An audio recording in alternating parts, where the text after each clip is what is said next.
You travel the world. Now you must journey inwards.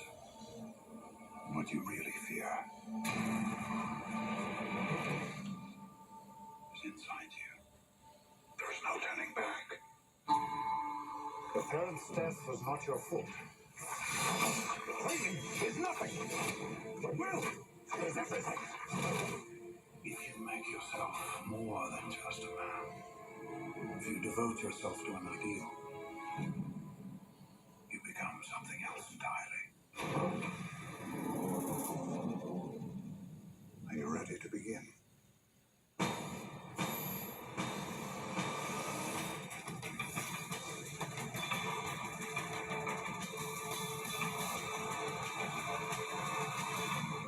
Where are you?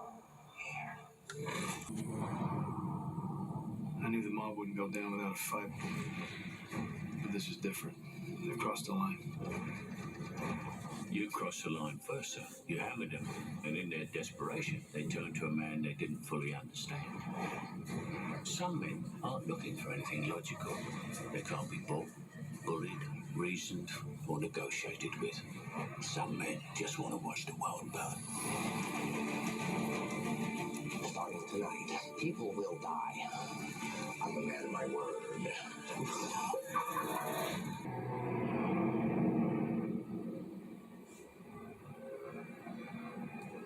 If you make yourself more than just a man,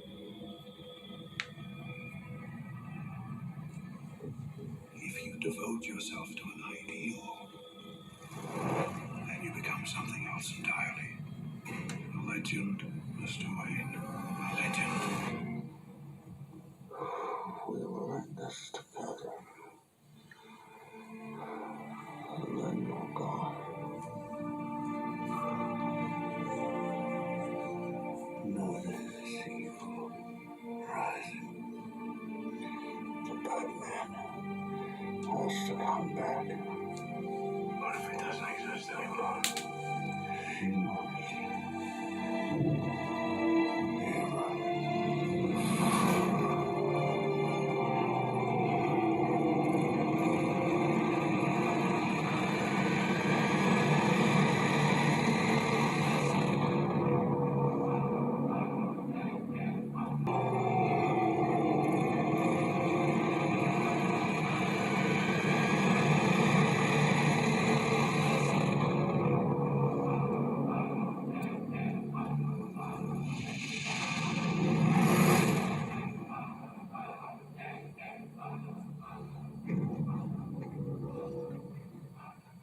And welcome to a new episode of the Movie Dawgs Show. This is episode 25. And folks, we are going to talk about the Dark Knight Trilogy. Here on the show, we are almost done with the countdown to the Batman. We're just days away from the release by the time this is filming. Hopefully, I will also get the last part done before the movie comes out. But, folks, we're going to be talking about Dark Knight Trilogy. The trilogy that was directed by Christopher Nolan, that starred Christian Bale, Michael Caine, Morgan Freeman, Aaron Eckhart, Rutger Hauer, not to mention Oscar performance by the late Heath Ledger, Liam Neeson, Colin Murphy, God, who am I leaving out? Katie Holmes, and then of course that character got taken over by just one of the, Maggie Gyllenhaal, who I think is one of the best actresses that come out in the last 20 years. And we've got, there were so many, Tom Hardy and Joseph Gordon-Levitt. This was possibly some of the best casting of Christopher Nolan's directing career, and a lot of these actors would go on and star in many of his other films. But this is one of my favorite film trilogies of all time, and I have always been a big admirer of Christopher Nolan's work. He's just that damn good of a director, and a lot of people have put him on the pedestal next to the likes of Alfred Hitchcock, Cecil B. DeMille, John Ford, and Steven Spielberg, and Francis Ford Coppola. he would probably contest and say, "Hey, I'm still young. I'm still doing this," and he's just, his movies are just so. He's got a unique style. Especially when you look at the editing. You have to be knowledgeable in editing to kind of get, oh, that's his style when it comes to certain cuts and everything. Some of them may look like, boy, that was an abrupt cut, or that was kind of taken out of continuity type of cut, but there's a reason behind his madness, and I really respect that. Really, when it comes to, especially when it comes to his writing and the story, it's like you gotta watch it. It's a smart man's type of filmmaking, and he'll test you and he'll make sure that you're paying attention. But anyway, we're gonna dive right into the Dark Knight Trilogy. But first, don't forget, folks, to support this channel and subscribe if you haven't yet. Hit the notification bell, and you will get the notification that any uploads that are coming up onto this channel from this channel. And, folks, don't forget to hit that thumbs up. And, folks, don't forget to sponsor our new sponsor that's been a sponsor throughout this entire countdown to the Batman, Fresh in the Flesh Tattoo. Check them out on Facebook, Instagram. Don't forget, everybody, Tattoo Tony rocks. All right, everybody, let's get on with the show. All right, everybody, the Dark Knight Trilogy. This series of films basically has been said many times, as especially by Christian Bale when he was at the MTV Movie Awards that year to accept an award. He thanked Christopher Nolan for giving Batman his balls back. Of course, just maybe 6 years prior was the disaster of what everybody knows as Batman and Robin. And we all know how that came out. And so by 2005, this trilogy had come out. And Christopher Nolan was given the keys to the Batmobile, basically. But when it comes to them giving the keys to the Batmobile, Christopher Nolan had his select team, and he was able to, I think really what Warner Brothers was looking at to kind of make it a prequel with 2005's Batman Begins, which that's why they called it Batman Begins, to keep the that name going where it says Batman subtitle, like it did with the previous four films. So they were being hesitant and careful this time around, which is shocking. The studio actually was, around this time, was really starting to really gather, some memento, and had some really good working relationships with their filmmakers. Again, Christopher Nolan, who just recently, every one of his films have been released through Warner Brothers. And again, I knew Christopher Nolan's only work at the time was through Memento, which is, by the way, highly recommend. Check it out. Awesome film. But this time around, they gave him Batman, and of course, Christopher Nolan was a big Batman fan himself, but he played it safe when it came to Batman Begins. He treated it like it could have been a prequel, just in case something, this movie didn't work out and everything. Then Warner Brothers can say it's a prequel, and then whenever they can start over again with another Batman movie in the near future or possible future. But he was really good about it, and I'm sure by the time that when they were seeing the dailies, they're like, you know what, this is too good to just be a prequel. Let's make this a full-fledged reboot. And it was, and I do have to say, I loved the way Batman Begins was filmed. I love the filters that he used and everything to give this orange, rusted brown motif that was just so I don't know. It just gave such a grittiness and a realistic tone to a city that has been run down through crime and poverty, and it's just and I like the fact that you couldn't date it. You really, I mean, you can. I guess you can date it, but you can't date it in the 21st century. It still feels like it's all meant to be in the 90s. And of course, I think they were being careful to, borderline reboot / prequel. So, but by the time at the end and everything, when then Lieutenant Gordon is handing Batman a calling card that ended up being a Joker card, and then of course everybody's like, "Ooh!" So it was giving us the hint of what the next film could possibly be, and this trilogy. This was a great starting off point. As I said, I enjoyed watching this film. I was hesitant. I didn't like that. I had a feeling that this was going to be a reboot. Some people would ask me at work, I'm like, is this a reboot or is this just a... I'm like, you know what? I can't really tell you. I mean, if it's saying Batman Begins and they're telling me it's a prequel, but I remember then the WB, or I think by then it was still the CW, it had become the CW, but they had like a kind of 8-minute preview trailer or something like that on the that appeared in between after Smallville, and it was I liked what I saw, and everything kind of looked grounded and real. I was never keen on the bat suit in this film, though. I'm glad they ended up changing it up, but it was nice to see how he came about, how he was making these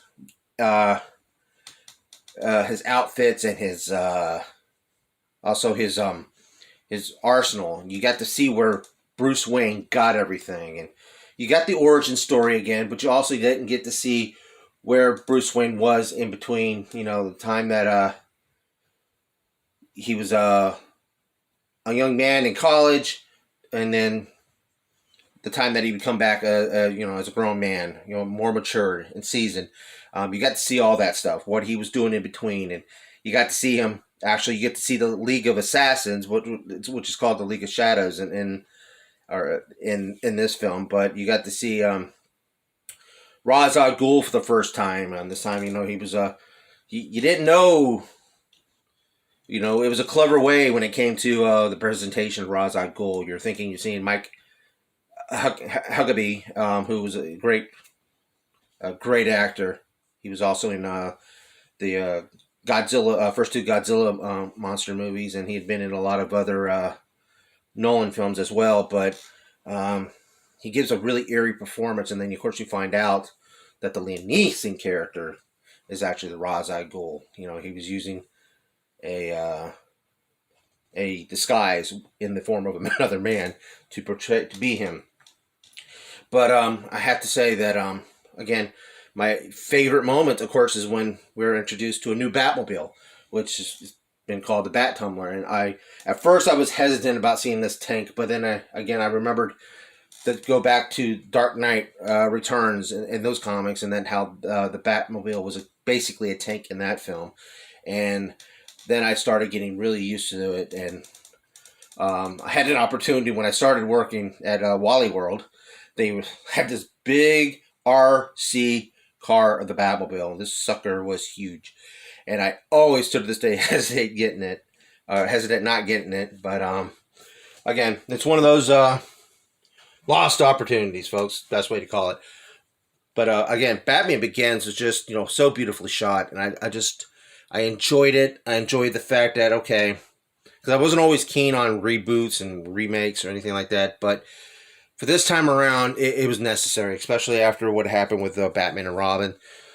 This needed it, and then we had a good number of years in between us to keep us breaking away from that series of films to this Dark Knight trilogy, which yet hadn't been called that. We were, trying to hold our breath when it came to the next film, which came out and smart. that he did put space in between these films. One, he can do his some other work, his passion projects, and then he had a great writer with David Goyer, who had done Blade. He had directed, I think, Blade 3, unfortunately. But he had got a guy who was a comic book fan as well, and he got Batman, and he understood it, and he co-written it. The music, James Newton Howard and Hans Zimmer came together to do the score for this. They would do, except for James Newton Howard would not return for Dark Knight, the third film, but they reinvented the theme song, and it had kind of a slow type of motif that worked its way up and then really kicked into gear when it came to the theme. You know that theme is meant for Batman, and it was just settled. It was like just squeezed in there just perfect without having to over compensate the scene or take over the film and everything. It fit perfectly. But again, Nolan's Batman Begins in 2005. I highly recommend. Now we get into, some serious stuff when it comes to 2008's Dark Knight. Yeah, they got rid of the name Batman. This is the first time a Batman film did not have the title Batman. They said The Dark Knight, and I'm like, oh man, that would have been great if the first film had that. But of course, again, Nolan had, notes from the studio, and so I guess that's one of the reasons why he had to call it that. But Dark Knight, this was Christopher Nolan at his peak, his best. Honestly, I don't think Christopher Nolan's at his peak yet, but this was him at his best. He had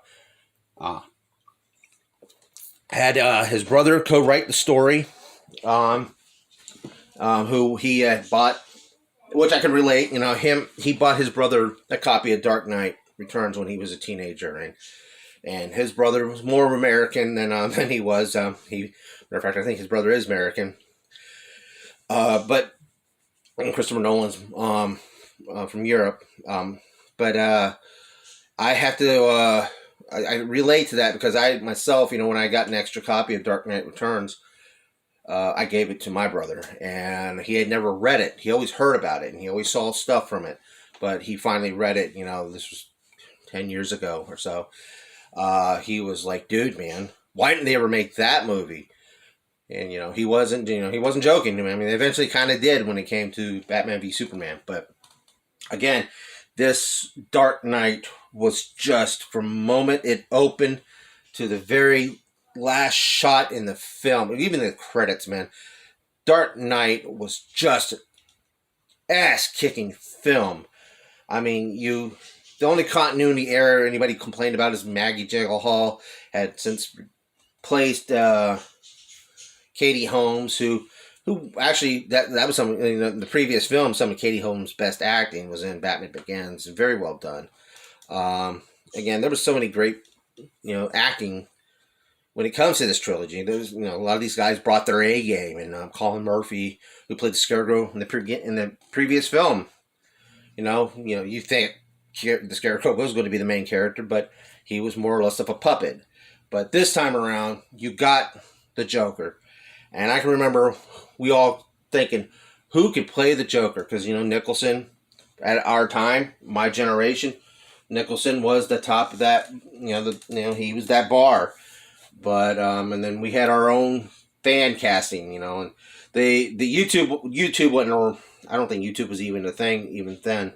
I'm not 100% sure. I can't remember when YouTube started. I want to say it was probably a year later, but if not the year prior, but we didn't. There wasn't that many people out there, talking about it on YouTube, and but there was a lot of fans still, talking about it on print, like in magazines that were comic book themed. That would have their dream casting of Adrian Brody, who had recently just won an Academy Award for the piano, and or the pianist. I'm sorry. And then, of course, my brother and I were thinking, boy, Kristen Glover, who kind of had a small resurgence in 2000, especially when it came to the Charlie's Angels film. But he would have made a great Joker in our way, and it would have been interesting because Crispin Glover is a unique cat to begin with, and he had a really good. He was a method actor, but when we had the confirmation that Heath Ledger, I couldn't remember most of what Heath Ledger was doing up till the movie that he had, Brokeback Mountain, which was an amazing film. Call it what you want. A lot of people was calling it the gay cowboy movie at around that time, and and the director of that film really pushed the envelope and gave solid performance. I recommend you guys watch Brokeback Mountain. That is an amazing film, and that film had such a great cast. But everybody would eventually themselves all kind of gather around into the Nolan universe in some way, some shape or form. When it comes to the movies, but Heath Ledger, man, what can I say? From the moment he takes off that clown mask in the bank robbing scene in the beginning of the film, which by the way was a mask that very mask that Cesar Romero had worn in an episode of the '66 Batman show. That and Nolan even focused on that at the beginning of the film when you saw that mask being held by what was not knowing that it was the Joker getting into the car. But that robbery scene, one, it was filmed in IMAX, and God, I really wish I had seen that in IMAX, because it was just beautifully shot, and just the way it was boom boom boom, snap of the finger, the edits, and they were getting to the point without dragging it on. And man, that scene where he had put a grenade in the one guy's banker's mouth, and he said the line that he goes, "What I say is, what doesn't kill me makes me stronger." I'm paraphrasing, not quoting word for word, and when he would say "stranger," and he took that mask off and revealing that he is the Joker, and that he is the guy that's in charge of this bank robbery after everybody is offed each other, and he's basically the last one left waiting for the bus. And I love that. That's another one of my favorite scenes where it's like, "No, I killed a bus driver," while one of his guys is pointing a gun at him, and he gently moving to the side, getting into position, and he's like, "What bus driver?" And then the bus comes crashing through and killing the guy, throwing him across the bank. And then, of course, casually he shoots the guy who drove the bus. So he can get rid of everybody so he can have the shares to himself, which is a smart move, But again, Heath Ledger's performance, I was hearing Oscar buzz while they were filming this film, and Michael Caine's like, "I wouldn't be surprised," he was quoted saying, "I wouldn't be surprised if this man gets an Oscar. This was amazing." And sadly, Heath Ledger would not live long enough to see his performance in full capacity in this film. It was a shock. I mean, because I was just starting to see the advertisings. They were putting up billboards around big major cities, and then a couple of days later, the pictures of Harvey Dent Earhart, who played our Harvey Dent, Two-Face in this film, would be vandalized with Joker graffiti. And the police actually thought this was something going. People thought this was real. Actually, it was just the publicity at Warner Brothers, the publicity department, generating hype for this film, and everything was riding on the Joker. And sadly, Heath Ledger's death added, just like when it came to Brandon Lee's death in The Crow, it added more unwanted notoriety and more of what's the word I'm looking for? More of a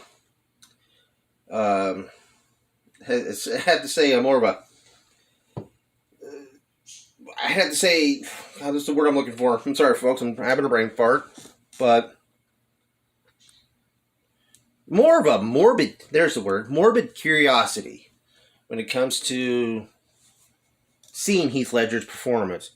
because everybody's saying, "Oh, this part killed him," and no, that's just an urban myth. No, he was probably an insomniac, and he had problems with the prescription meds, and he took more than he should have, and it broke his body down, and eventually sadly killed him. That's not a corner, but that's my look on it and everything. The part didn't kill him, but because of his performance is up there at par when it comes to some of the best villains in film history. Darth Vader, Hannibal Lecter, I'd say Freddy Krueger, Nurse Ratched, and then there's Heath Ledger's Joker. He became the bar.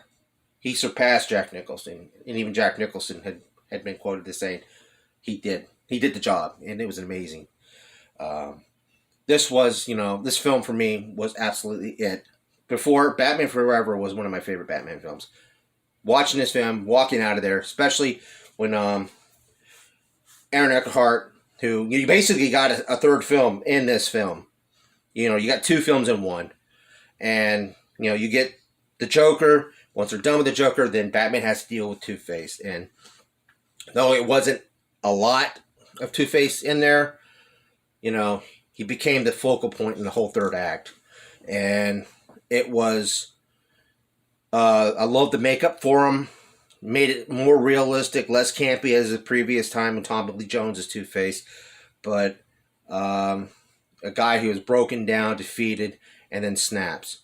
They didn't really go into a split personality that was previously there. But again, that end of that film and everything, when Batman saves Commissioner Gordon's son as Two-Face was holding his family hostage.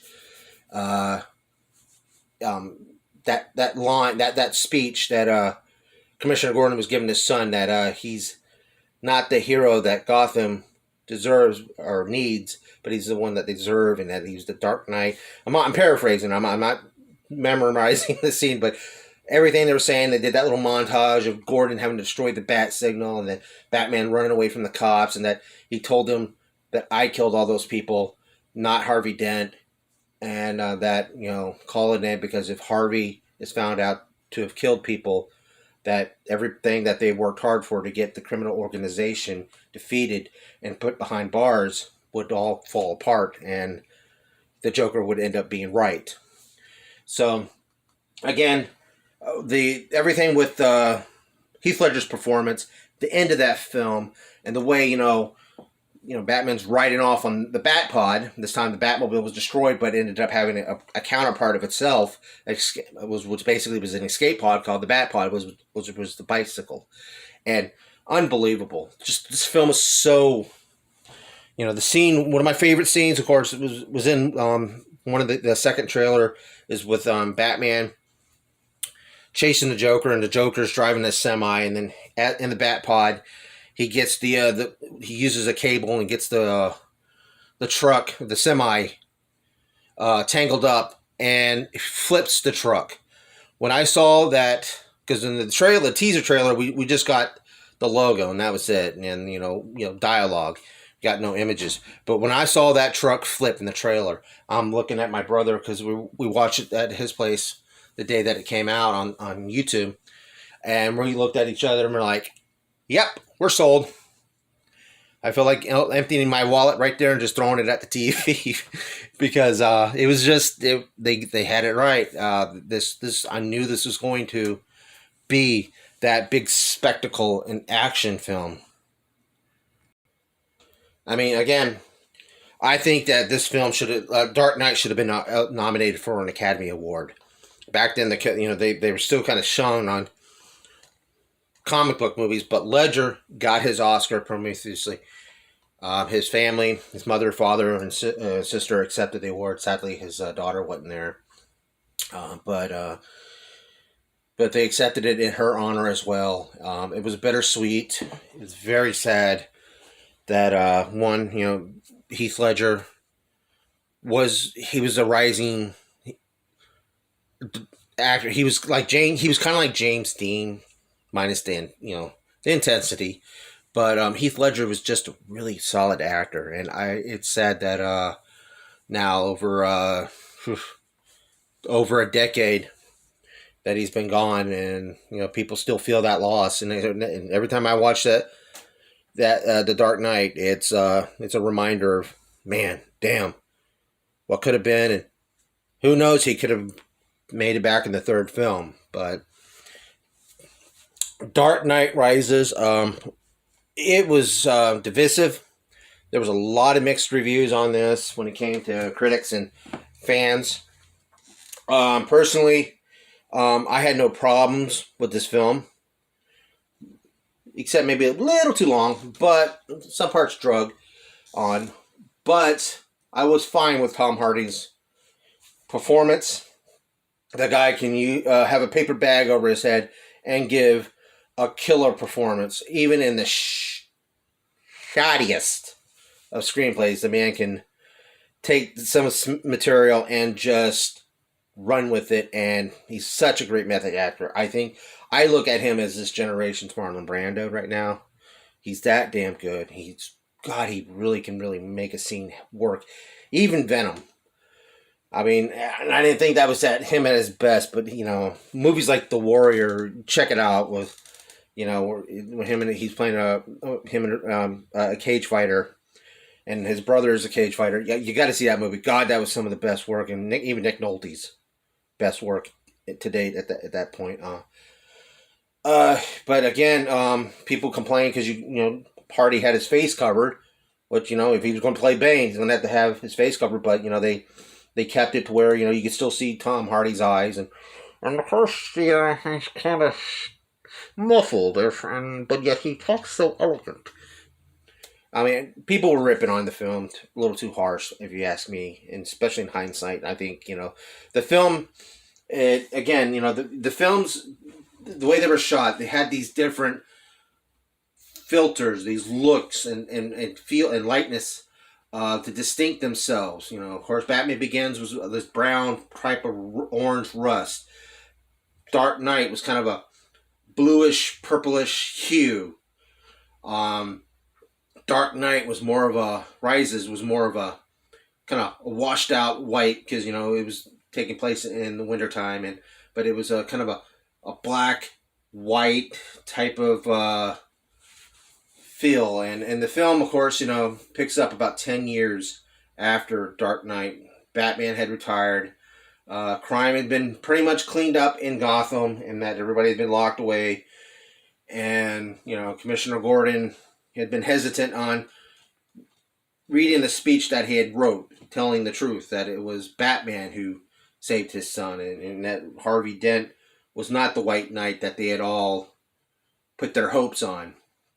But, of course, the League of Shadows are coming back into play, and then, of course, there was the Gotham is basically invaded by them and made into was basically held hostage and turned into almost a wasteland, which there's a lot of cool scenes with them. The coolest scene in there was used in the trailer where they're at the football game, and of course they detonated the stadium and the whole field. While you've seen this one wide receiver running to try to get a touchdown, everything's collapsing behind him, and then when he turns around, like the field is gone.